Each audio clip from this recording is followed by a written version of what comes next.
La conscience et l'inconscient. L'homme est un être conscient.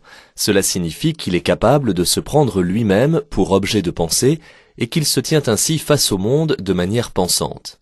À la différence de l'animal, l'homme n'est donc pas immergé dans le monde, mais il se tient dans un rapport conscient à tout ce qui l'entoure. C'est pourquoi Aristote définissait l'homme comme un animal doué de raison.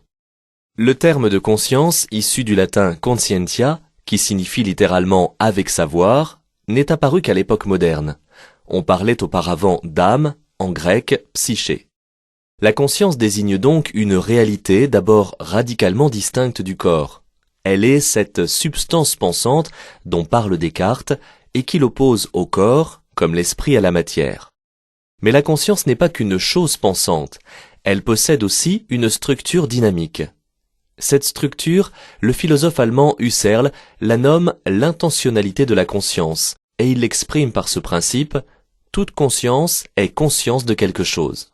Ainsi, par exemple, si je suis face à un arbre, ma conscience est ce qui me met en rapport direct à cet objet face à moi. La conscience ne me rend pas pour autant totalement transparent à moi-même. Il y a aussi en moi une part d'inconscient qui se manifeste dans des phénomènes psychiques, comme les rêves ou les lapsus. En ce sens, l'inconscient rappelle à l'homme qu'une part de ce qu'il est lui échappe. Il ne faudrait cependant pas conclure de là que l'homme n'est pas responsable de ses actes. En tant qu'être conscient, il demeure un sujet capable de distinguer le bien du mal. C'est là ce que l'on nomme la conscience morale.